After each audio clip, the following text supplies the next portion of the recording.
4차 문학 영상 수업을 시작하도록 하겠습니다. 이번 주에는 정지용 시인의 장수산, 그 다음에 오른쪽에 김종길 시인의 고고, 이 두 개의 작품이 있고요. 이 장수산에서 일단 제목을 써 있으니까 장수산은 실제로 이제 황해도에 있는 실제 산 이름이기도 하지만요. 이 정지용 시인이 말하는 여기에 장수산의 어떤 상징성이 있습니다. 탈속의 공간, 그래서 속세를 벗어난 이 더러운 세상을 벗어난 공간이기도 하고요. 그 다음에 고요한 공간이기도 하고요. 화자가 지향하는 고결한 정신을 상징하는 그런 형상화한 그런 공간이라 생각하시면 됩니다. 그러니까 산은 산이겠죠. 다만 어떤 의미부여 이렇게 형상화한 것들이 좀 있는 그런 산이라 생각해 주시면 좋겠습니다. 자, 그래서 위로 올라가 보면요. 자, 벌목 정정 이랬거니 아람들이 큰 소리 베어짐 직도하이.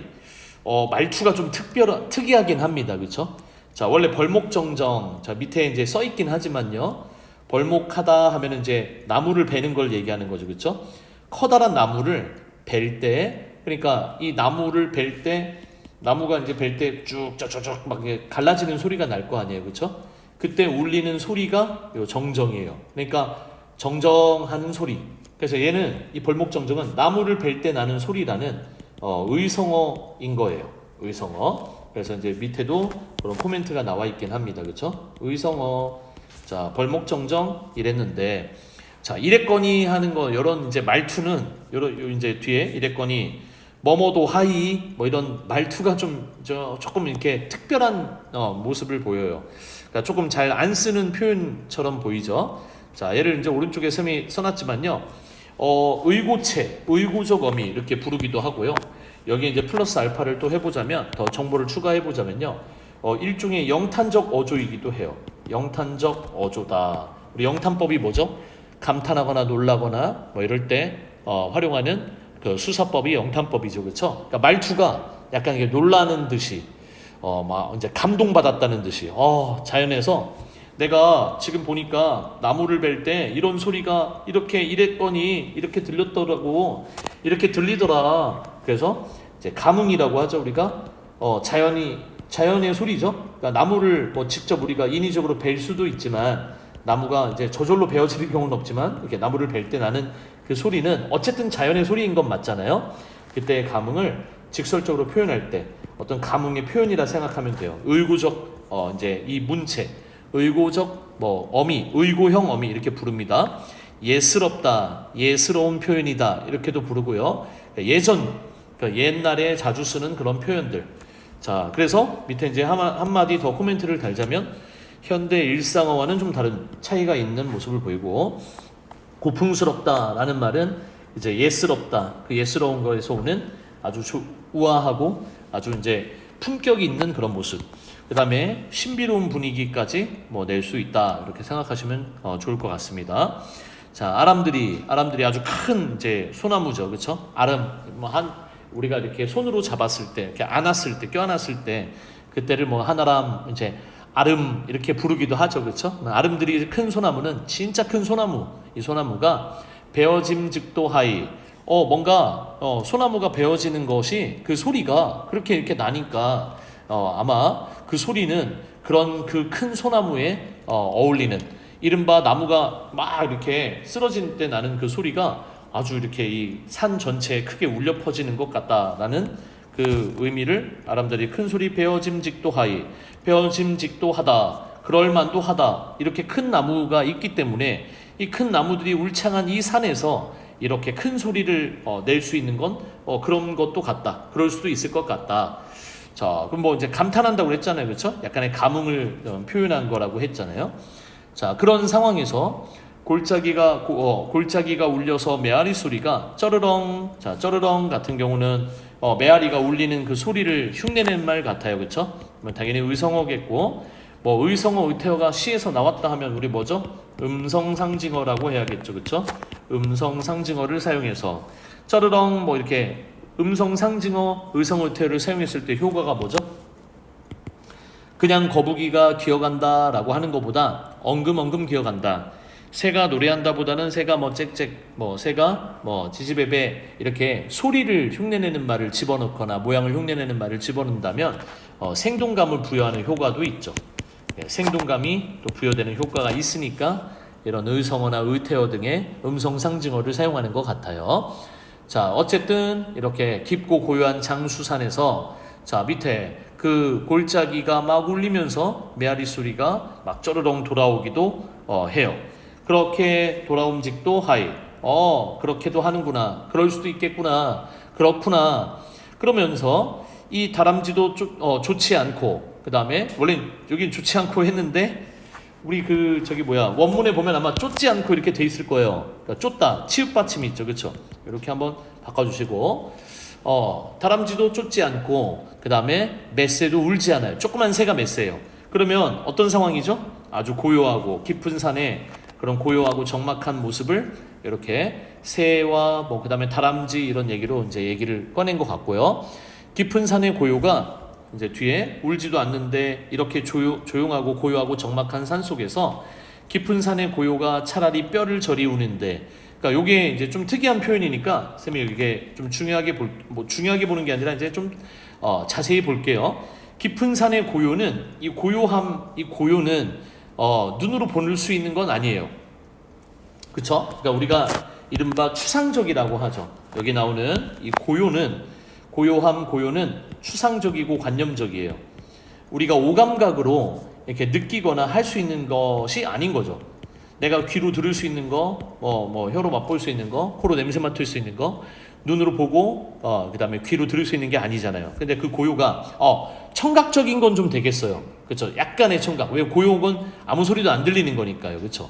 자, 다만, 그것을 눈으로 보거나, 귀로 느낀다거나 하는 게, 귀로 느낄 수는 있어도, 청각적인 거라 할 수는 없죠. 소리를 내지는 않으니까요. 그쵸?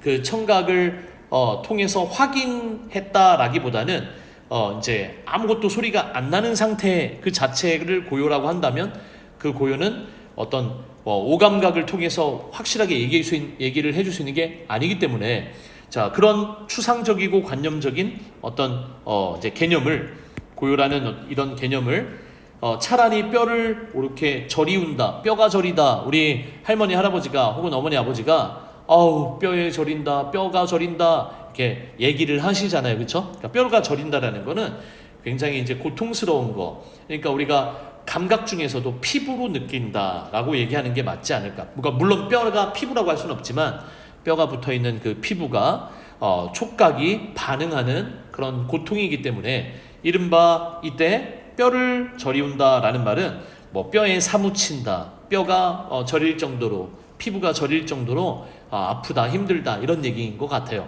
아프다 힘들다까지는 아니어도 뭔가 뼈가 저리다라는 말 안에는 촉각적인 구체적인 심상이 담겨져 있다 이미지가. 그러면 얘를 굳이 얘기를 해보자면 고요를 추상적인 관념인 고요를 뼈에 저리우다라는 촉각적인 심상, 촉각적인 이른바 구체적인 감각으로 표현을 했다.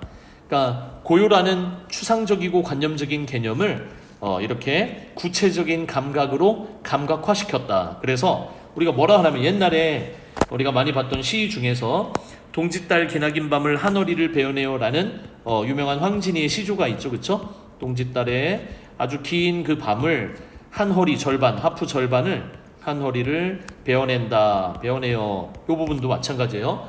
밤이라는 시간, 이 시간이라는 개념은 역시 고요처럼 이렇게 추상적이고 관념적인 건데 그거를 잘라내고 내가 필요할 때 이제 꺼내 쓰고 그 다음에 필요하지 않을 때 보관하고 하는 것처럼 시각적으로 표현을 했잖아요. 그래서 추상적인 관념을 촉각화했다 해도 맞고요. 촉각화했다.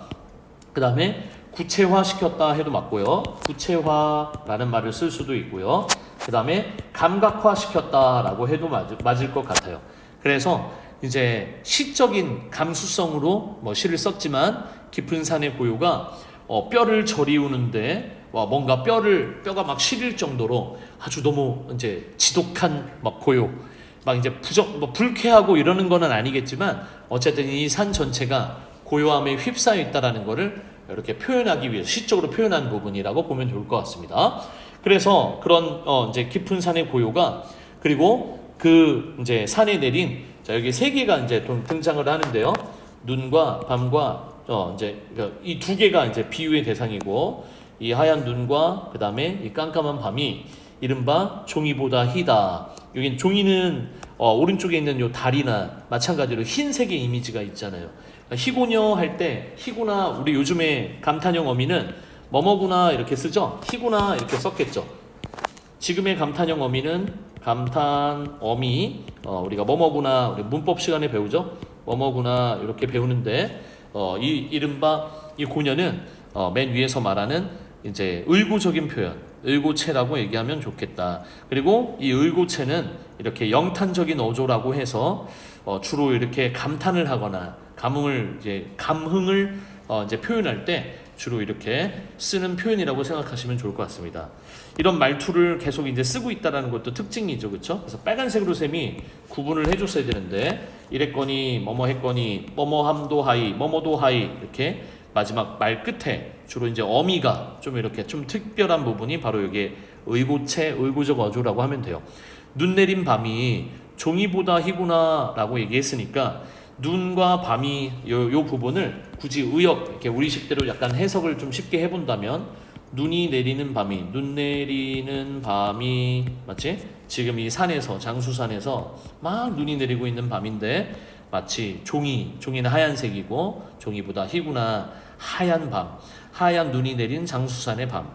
달도 보름을 기다려서 흰 뜻은 한밤 이 고를 걸음이란다. 골은 골짜기예요, 그렇죠? 달도 보름을 기다리다가 보름달이 되잖아요, 그렇죠? 그러면 이 보름달이 되는 것도 그래서 이렇게 하얗게 되는 이 의미는 아마 이 한밤을, 이 깊은 밤, 이 골짜기를 걷기 위함이란 이 위함이 아닐까? 오른쪽에 량다, 뭐뭐 량다 이 말도 좀 특별하죠. 얘도 의고체라고 하시면 좋을 것 같아요. 그러니까 걸음 이란다 했을 때 량다 이런 말을 처음 들어보죠. 근데 의도는 이거 혹시 그렇게 걷기 위함인가? 그런 걸음일까? 그렇게 걷기 위함일까? 이렇게 쓴 말. 그렇게 걷기 위함인가? 왜 이렇게 흰 거야? 달이 이렇게 밝은 건 이 골짜기를 걷기 위해서 혹시 이렇게 밝은 건 아닐까? 그리고 이제 갑자기 오른쪽에 이런 한 폭의 수묵화처럼 한 폭의 어떤 그림처럼 이제 보여지는 장수산의 이런 겨울밤, 겨울 달이 뜬 밤의 장수산의 모습에서 윗절중이 해서 스님이 갑자기 등장을 하세요, 그렇죠? 그러니까 이 윗절중은 이 사찰이겠죠. 이 산이니까 뭐 사찰도 있을 거잖아요. 절이라고 하죠, 그렇죠? 그러면 달 속의 공간이기도 하잖아요, 그렇죠? 우리 스님들은 이제 수련하시는 분이기도 하고 종교적으로도 그렇고. 그러면 이때 이 윗절중은 화자의 입장에서는 왜 이분을 언급하셨냐면 닮고 싶은 대상일 것 같아요. 이 윗절중 스님께서는 어떤 탈속적인 이미지를 많이 갖추고 계신 분이시고, 그 다음에 또 하나는 이 스님이 스님이 어떤 상황은 화자가 지금 몹시 닮고 싶은 대상 중에 하나거든요. 닮고 싶어하는 대상. 왜냐하면 그런 탈속의 이미지에 욕심부리지 않고 여유롭게 사는 그런 마음가짐을 실천하시는 분이라서. 근데 이 윗절중이 갑자기 뜬금없이 여섯 판을 졌다는 거는 이제 바둑을 뒀나 봐요. 그러니까 바둑이라는 거밖에 뭐 장기를 뒀을 수도 있어요. 바둑이나 장기를 둬서 이렇게 화자와 내기를 했다가 6판을 이렇게 이제 뒀는데 그 바둑에서 6번을 졌대요. 그러면 이 스님의 입장에서는 뭐 승부욕도 있을 수 있고요. 사람이니까요, 그렇죠? 그러면 조금 이제 웃기는 힘들 텐데 6번 졌으면 이제 자존심도 상할 수도 있고. 그런데 이렇게 웃으면서 다시 자기 이제 머물고 있는 사찰로 이제 절로 올라갔대요. 그러면 지금 이 부분은 승부에 연연하지 않는다. 뭐 당연한 얘기죠. 그러니까 웃을 수 있었겠죠. 무욕의 삶을 실천하고 있다. 욕심 부리지 않았어요. 내가 반드시 이겨야 된다라는 거를 밑에 보면 이제 그런 걸 중요하게 생각하지 않았어요. 나 반드시 이겨야 돼. 나 반드시 이 승부에서 이기고 싶어. 그다음에 이걸 우리가 좀 더 좋게 말하자면 여유가 있고 욕심이 없고, 그다음에 모든 걸 자기에 주어진 어떤 상황을 만족할 줄 아는 태도를 보인다라는 거죠. 그래서 밑에 자족의 태도, 여유로운 태도를 보이고 있다. 탈속의 태도를 보이고 있다. 그리고 이러한 태도를 가리키는 그런 사자성어는 안분지족이라는 말이 어울릴 것 같아요. 안분지족. 내 분수를 지키면서 만족할 줄 아는 삶이에요. 이것에서 편안함을 느끼고 이것에서 이제 행복감을 느끼는, 분수를 지키며 만족할 줄 아는 그런 삶의 행태가 바로 이제 안분지족의 삶인 거예요. 그래서 올라가셨잖아요. 그래서 조차리 밑에 써 있지만요, 아주 맑고 그윽하게 맑은 태도로 늙은 사나이의 남긴 냄새. 그 늙은 사나이가 누구예요? 아까 위에 올라오신, 내려왔다가 나란 바둑을 6번 두고 6번 치고 올라가신 스님 얘기겠죠. 그분이 남긴 내음새, 이런 거는 다 시적 허용이겠죠. 그렇죠? 스님이 써놓지는 않았지만 이제 실제 있는 이제 맞춤법하고는 이제 다르기 때문에 냄새일 거고요. 이분이 남긴 냄새 이퀄 시적 허용, 삶의 태도라고 볼 수도 있어요. 그분이 남기신 삶의 태도, 그런 삶의 어떤 이제 흔적, 그래서 그분이 나에게 어떤 이제 풍기신 그분만의 어떤 삶의 방식을 내가 줍고 있다라는 말은 그런 삶의 태도를 줍는다, 그런 냄새를 줍는다. 이 자체는 좀 이따 얘기를 다시 해볼게요. 냄새를 줄 순 없죠. 따르겠다. 그분의 삶의 태도를 내가 배우겠다. 그분의 삶의 태도가 뭐죠? 그러면 이런 게 문제로 나오겠죠? 그분에게 삶의 태도는, 그분의 어떤 태도를 말하는 거죠? 그분의 삶의 태도는 당연히 무욕의 삶, 그렇죠? 안분지족의 삶, 이렇게 얘기하면 되겠지, 그치? 그리고 아까 좀 전에 다시 하기로 한 이야기는 이렇게 냄새를 줍는다, 이 부분입니다, 그렇죠? 냄새는 줍고 할 수 있는 게 아니죠. 냄새 눈으로 볼 수 있는 사람이 있어요? 없죠. 그러면 이 냄새를 줍는다도, 자, 냄새라는 후각을, 우리 코로만 맡을 수 있는, 후각으로만 맡을 수 있는 이 냄새라는 개념을 줍는 건 뭐죠? 눈으로 보고 이렇게 만져서 이제 올리는 걸 말하는 거죠. 이렇게 들어 올리는 걸 말하는 거죠. 그러면 후각을 시각화했다. 그래서 냄새를 줍는다 이퀄 감각의 전이. 이제 이 말이 여러 개로 이제 불리죠. 우리는 이제 2학년이 됐으니까, 자, 감각이 후각에서 시각으로 옮아간 거예요. 우리가 암세포가 다른 장기에서 다른 장기로 전이됐다. 암세포의 전이, 이런 말 쓰죠. 그러면 요것도 마찬가지로 우리 예전에는 공감각적 심상이라 불렸던 거 있죠, 그렇죠? 후각의 시각화, 감각이 한쪽의 감각에서 다른 쪽의 감각으로 옮아갔다. 그게 전이라고 하고요. 감각의 전이라고 부르고요. 자, 오른쪽에 시름은 바람도 일지 않는 고요에 심히 흔들리우니, 자, 시름은 이제 걱정 근심의 그 시름을 말하는 것일 테고요. 그런 걸 말하는 것일 테고요. 그 다음에 이 시름이라는 말은 걱정 근심이 많다는 거고, 화자의 정서를 직접 표출했다라고 할 수도 있겠어요, 그렇죠? 우리가 시에서는 이제 간접적으로 전달하고 우회적으로 표현을 하는데, 화자의 현재 정서입니다. 화자의 현재 감정 상태, 어떤 상태? 시름이 많아요. 그래서 이 시름은 바람도 불지 않는 이 고요함에 심각하게 아주 심하게 흔들리우노니, 이런 거는 또 아까 위에서 얘기한 다 의고체가 되겠죠, 그렇죠? 예스러운 표현이고 옛날 같은 표현이라 이거예요. 그리고 견디리한다 이런 것도요, 그렇죠? 이것까지 다 의고체. 그러면 내가 가지고 있는 이 시름은 바람도 일지 않는, 바람도 불지 않는 이 어디에요? 장수산에서 이 고요함에 심각하게 흔들리고 있으니, 그러면 고요한 장수산에서 화자는 시름을 하고 있고, 시름을 이제 겪고 있고, 시름을 이제 갖고 있고, 그 다음에 걱정과 근심이 가득한 상태인 것 같고요. 그 다음에 이제 고요에 흔들린다라는 말 자체가, 고요는 가만히 있는 건데, 그렇죠? 좀 뭔가 이상하지 않습니까? 여기 보면은 고요는 움직이지 않고 바람도 안 불고 아무 소리도 안 나고 그냥 거의 가만히 있는 그 상태인데, 심히 흔들리다라는 말은 완전 비상식적이죠. 그러니까 둘 중에 하나는 거짓말하는 것 같아요. 모순이에요, 그렇죠? 그래서 여기에 모순이라는 말을 한번 써볼게요. 고요하다 하면은 아무것도 소리도 안 나고 조용하고, 그다음 느낌도 안 나고 뭔가 이런 조용한 상태인데, 심각하게 흔들리는 거는 이제 굉장히 시끄럽고 한 거잖아요, 그렇죠? 고요가 아니잖아요. 고요가 아닌데 고요에 심각하게 흔들린다. 그래서 얘는 모순이고, 모순은 비상식적인 걸 말하는 거예요. 원래 창과 방패 얘기 아마 들어본 친구들도 있을 거예요. 모하고 수는 창과 방패 얘기인데, 이것은 무엇이든 뚫을 수 있는 창입니다. 이것은 무엇이든 막을 수 있는 방패입니다. 그러니까 역설, 패러독스, 서로 이제 비상식적이다. 둘 중에 하나는 거짓말, 반드시 거짓말을 할 수밖에 없는 표현인 거예요. 그래서 밑에 고요에 심각하게 흔들리고 있다. 비상식적인 이 표현은 역설법에 해당할 것 같습니다. 역설법, 이렇게. 그리고 오른쪽에 이제 오 견디란다. 여기 부분 보이시죠? 이제 오는 감정을 끌어올렸으니까 얘는 영탄법이 될 것 같고요. 오 하면 영탄법. 그리고 화자의 감정을 끌어올리는 효과가 있겠죠. 자, 영탄법 감정을 고조시킨 다음에요. 견디란다, 견디겠다라는 말이니까 자, 이 견디겠다라는 말은 화자가 추구하는 삶이 어떤 삶? 탈속의 의지를 가지고 있었잖아요. 나 이 더러운 세상에서 깨끗하게 살기를 원했잖아요. 아까 그 윗절 중처럼 살기를 원했잖아요.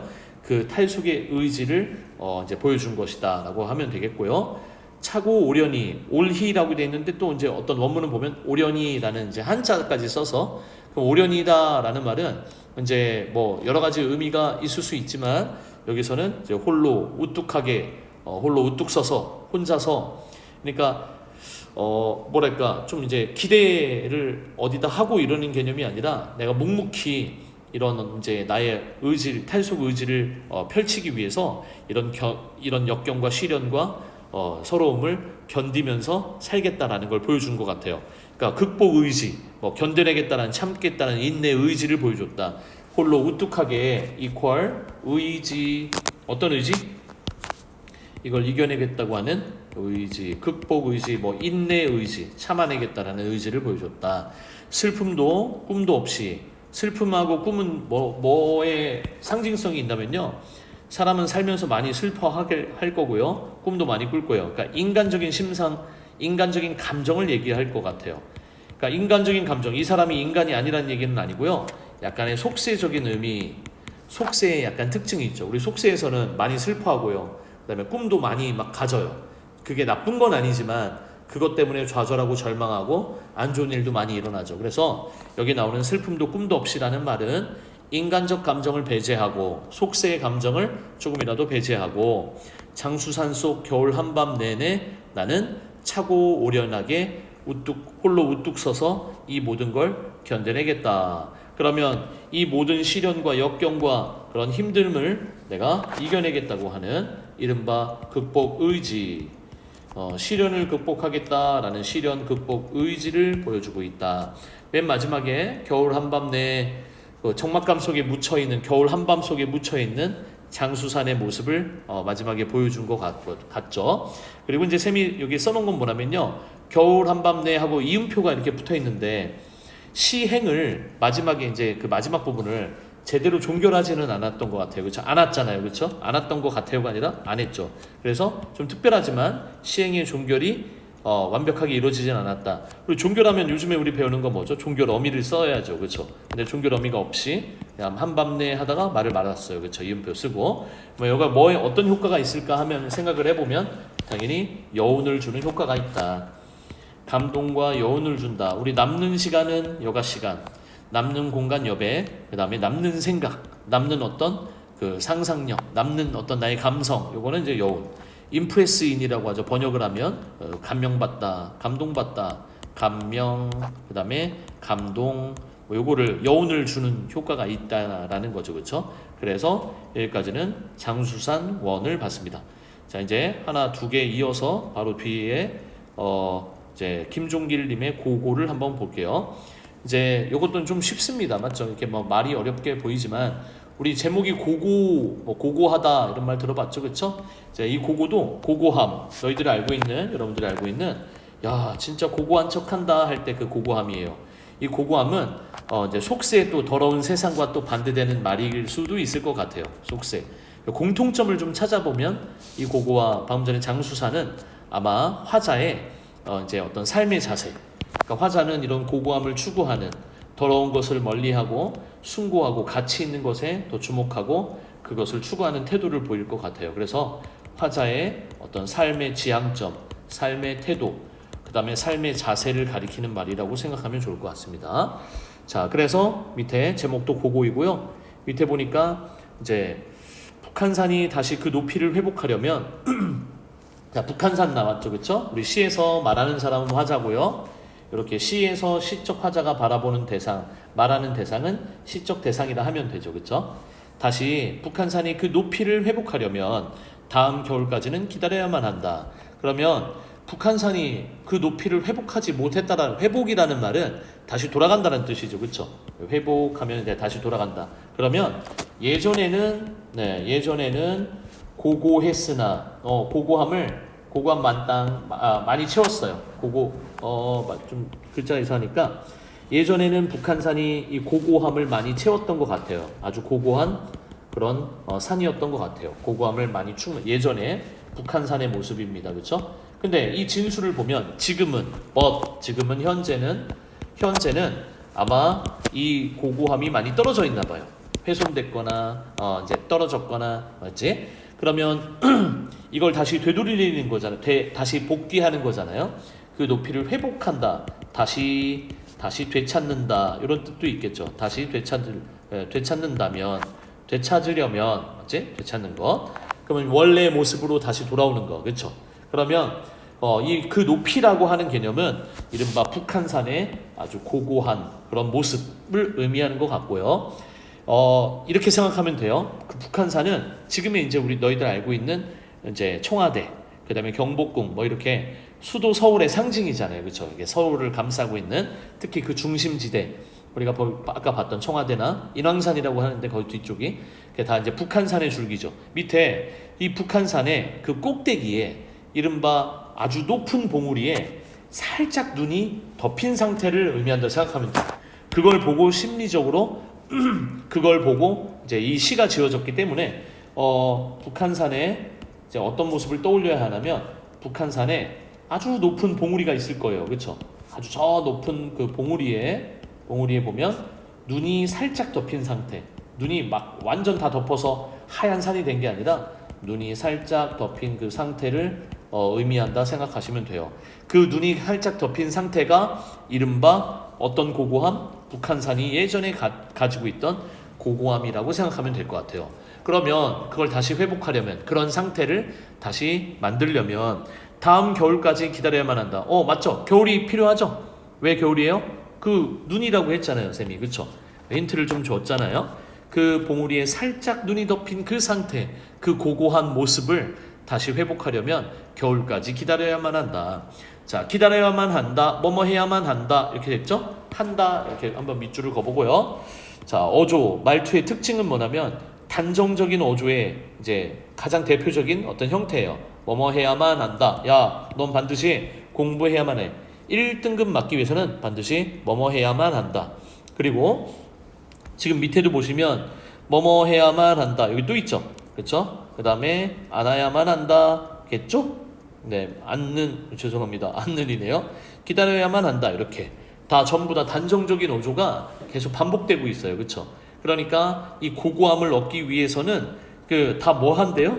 기다려야만 한대요. 그래서 이제 여기 포인트는 이거예요. 기다림의 당위성. 내가 그 고고함을 얻기 위해서는 이 북한산이 그 북한산의 그 고고함을 다시 회복하고 되찾기 위해서는 뭐 여기서는 쌤이 이렇게 쓸게요. 얻기 위해서는 뭐가 필요하다고요? 기다림이 필요하다. 기다림이 반드시 필요합니다. 이걸 이제 강조한 거잖아요. 그렇죠?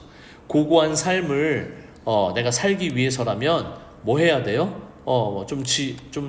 기다리고 좀 이제 참고 하는 게 좀 필요할 것 같아요. 자, 그래서 그 다음에 자, 밑에 밤사이 눈이 내린 그것도 백운대나 인수봉 같은 실제 이제 봉우리 이름이니까 뭐 무슨 대 무슨 봉, 우리 관동별곡 같은 데 보면 많이 나오는데 금강산에도 수많은 대와 수많은 봉우리들이 있는데 자, 실제 명칭이에요. 그렇죠? 여기 이렇게 써볼게요. 실제 명칭이다. 그 봉우리 이름들이에요. 그러면 어떤 효과가 있어요? 실제 북한산에 대한 얘기를 하고 있구나. 가상의 산이면 뭔가 좀 떨어지잖아요. 집중도가 떨어질 수 있잖아요. 공감도도 떨어지고 사실감을 부여하는 효과가 있다. 높은 봉우리만이 아까 쌤이 말한 그 고고함의 모습이 뭐였죠? 북한산의 가장 꼭대기 봉우리에 아주 얇게 눈이 덮여있는 상태. 그쵸? 마치 그것을 뭐라고 표현했죠? 지금? 직유법을 사용한 것 같아요. 옅은 화장을 하듯. 화장이 뭐 짙은 화장도 있고 옅은 화장도 있겠지만 아까 쌤이 말한 그 북한산의 봉우리의 꼭대기 정도의 눈이 어떻게 내렸다? 이렇게 살짝, 여기가 포인트입니다. 살짝 지금 화장을 한 것 같대요. 어떻게? 옅게, 그쵸? 아주 옅게, 옅은 화장. 그래서 봉우리에 아까 쌤이 말한 그 뭐죠? 방금 전에 우리도 봤던 고고한 그 북한산의 모습, 봉우리 끝에 아주 높은 봉우리에 아주 살짝 가볍게 눈이 내린 그 모습을 의미하는 거라고 생각하시면 되겠습니다. 그래서 얘는 뭐뭐 하듯 했으니까 직유법이고, 그 다음에 밑에 그 높은 봉우리만이 가볍게 눈을 쓰고 있고요. 눈을 이제 위에다 썼다, 이런 얘기겠죠. 자, 웬산 할 때 이 웬은 온통 이런 뜻이에요. 얘도 해석이 잘 안 될 수 있죠. 웬산 여기다 밑줄 그어보고요. 자, 온전한, 모든, 전부의 이런 뜻이에요. 뭐 셈이 바꿔볼게요. 또 모든 이렇게 써도 되죠. 모든 산은 이렇게 해석해도 됩니다. 자, 모든 산은, 아주 온 산은 차가운 수목으로 젖어 있는, 그러니까 여기 산은 어떤 산은 북한산이잖아요, 그렇죠? 그리고 차가운 수목으로 젖어 있는 수묵화를 이제 우리가 먹으로 그리잖아요, 그렇죠? 그 수묵화라고 하잖아요. 그 수묵화에다가 이제 겨울산을 수묵화에 빗댔다고 보는 거죠, 그렇지? 약간의 탈속적인 분위기인 거죠. 아까 위에서 우리 봤던 장수산의 이미지처럼 이렇게 탈속적 분위기라고 한번 써볼까요? 화자가 지향하는 그런 어떤 가치관, 세상의 모습, 화자가 지향하는 어떤 눈에 보이지는 않지만 가치, 이런 것들을 보여주는 거예요, 눈으로. 그치? 탈속적인 분위기가 막 나고요.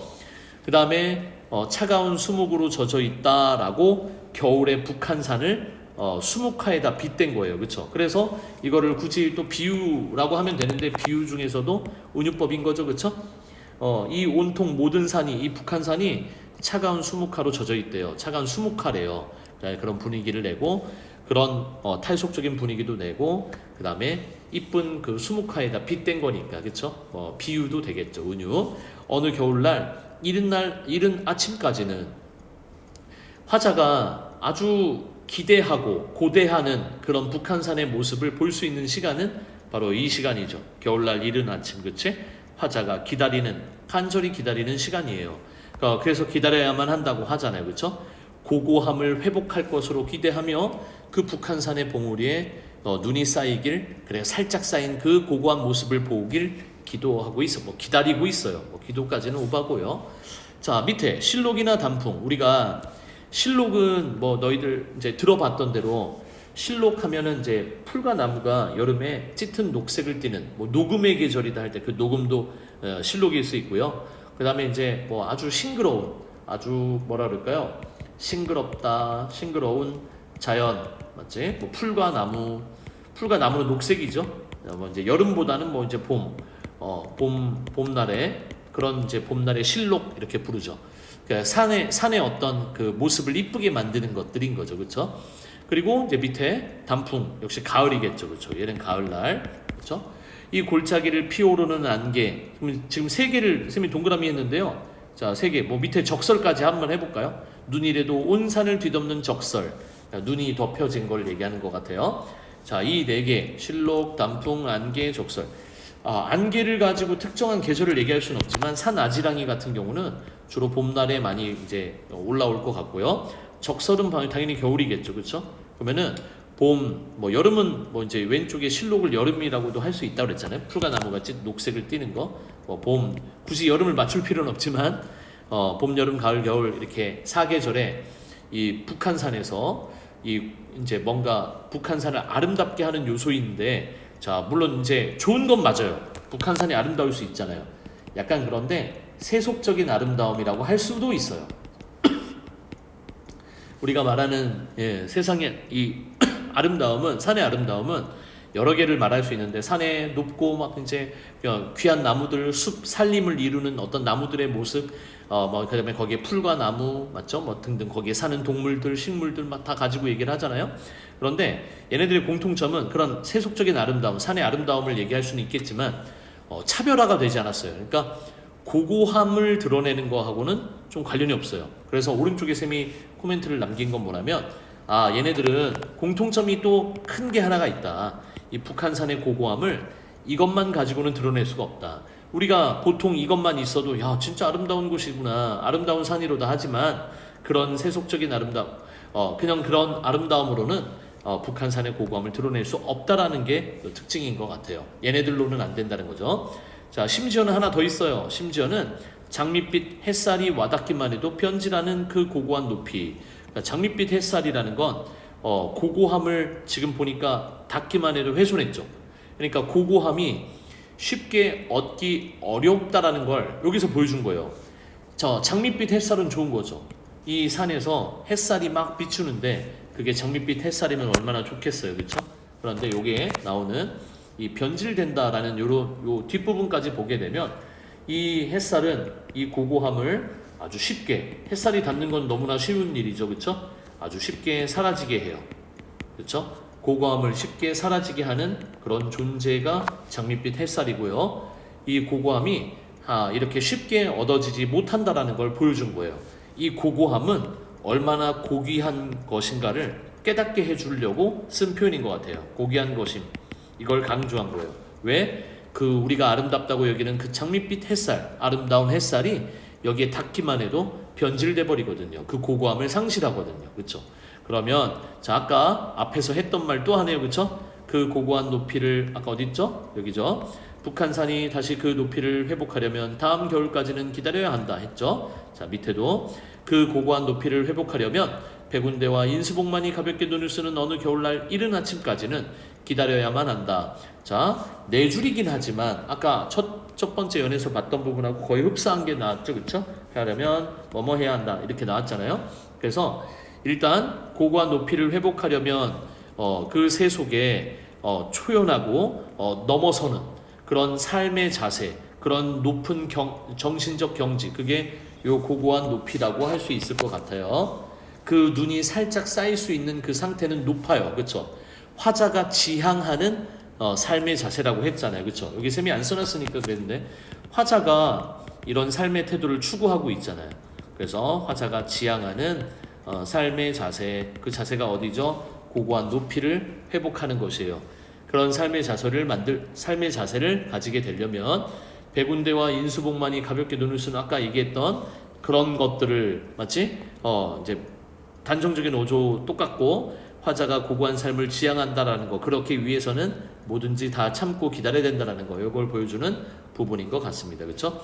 마지막으로 그래서 이렇게 처음과 끝을, 첫 연과 끝 연을 같거나 비슷하게 만들어서 얻어지는 효과는 바로 수미상관의 효과라고 할 수 있고요. 이 수는 뭐 아시는 대로 목숨수 머리 숫자고요. 처음 부분을 얘기하는 거고요. 미는 꼬리 미자라서 맨 마지막. 그러면 처음과 끝을 비슷하게, 서로 비슷하게 만들어서 혹은 같게 만들어서 얻을 수 있는 그런 효과를 세 개만 쓰고 마무리를 해보겠습니다. 수미상관 구성이다 해도 되고요. 수미상관의 구조다라고 얘기하면 될 것 같습니다. 자, 그러면 첫 번째 수미상관의 구조의 어떤 효과는 처음과 끝을 반복했으니까 자, 운율을 형성하는 거 당연할 것 같아요, 그렇죠? 그 다음에 의미를 강조하는 효과, 운율 형성, 의미 강조 했던 말 또 하니까요, 그렇죠? 그 다음에 처음과 끝으로 이제 시가 배치가 돼 있는 이 상황에서 시적인 안정감과 균형감을 갖게 만들어 있어요. 시적인 안정적인 그런 이제 안정감이라고 하죠, 그렇죠? 안전 말고요, 세이프 말고요, 안정적이다, 한쪽으로 치우치지 않는다. 그래서 시적인 균형감, 형태적이라고도 합니다. 안정감을 갖게 만들고요. 처음에 했던 말을 마지막에 또 하죠. 그러면 얻을 수 있는 효과가 뭐냐면 앞에서 했던 말을 또 했으니까, 마지막에 했으니까 이른바 여운을 형성한다. 내가 확실하게 마무리를 한 게 아니라 처음에 나왔던 말이 마지막에 보이니까 뭔가 열린 결말처럼 내가 뭔가를 상상으로 혹은 내 감성으로 더 덧붙여야 된다는 생각을 갖게 되죠. 그래서 맨 마지막에 세 번째 특징은 여운 형성이라고 써볼게요. 그래서 이 고고에서도 그러한 여운 형성의 특징이 잘 드러난다고 볼 수 있을 것 같습니다. 그래서 두 개, 가와 나, 김종길의 시와 정지용의 시, 현대시 두 개를 우리가 삶의 자세를 한번 이렇게 잘 본 것 같습니다. 그래서 일단 영상은 여기서 마치겠습니다.